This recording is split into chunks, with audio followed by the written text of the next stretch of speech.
Welcome back to Pride. In today's video, Bob will be helping me out. We're going to be demonstrating the 1-2, particularly how to improve your 1-2 and really sharpen it up.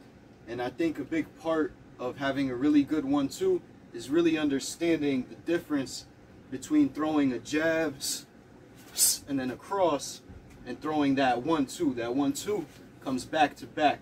That jab is really setting up that right cross when you're throwing the 1-2. So an important drill that I have my students do when they're hitting the heavy bag or when they're hitting the century bob is I'll have them throw the jab and then throw the cross. You see that small pause in between. You throw the jab, then you throw the cross. That's throwing a jab and then throwing a cross. That's not really a 1-2. Throwing the 1-2 comes back to back. After that jab lands, the cross goes immediately. When you have that pause in between, you're really looking to target with that right cross. So you're throwing the jab, that pause in between, then you're letting the right cross go. If your opponent moves after you throw that jab, if I threw the jab here and he moved his head to where Bob is now, then when I throw that cross, I know where to aim.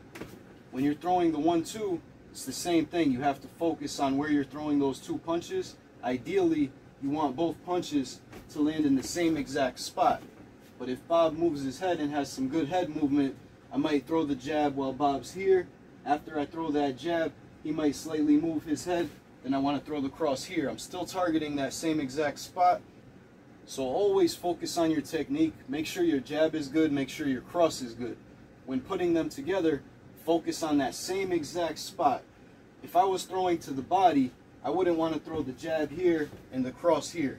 I want to throw both right down the center line, targeting at the same exact spot.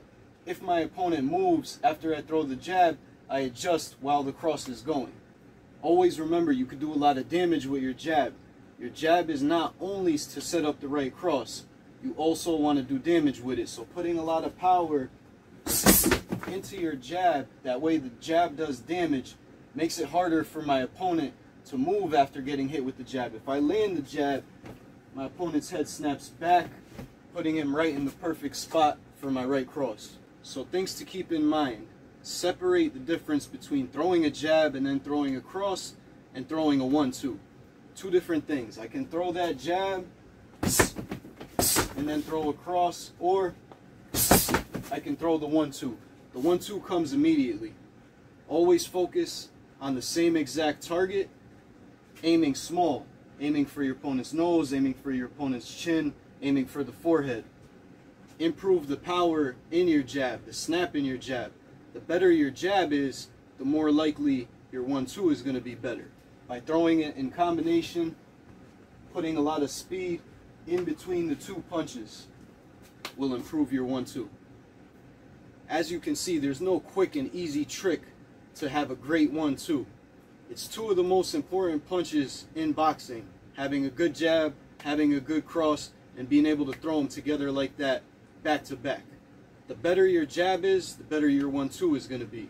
The better your speed is, the better your 1-2 is going to be. The better your accuracy is, the better your 1-2 is going to be. So to really improve your 1-2, you want to focus on 4 things. First, your technique, then your accuracy, then your speed, and then your power.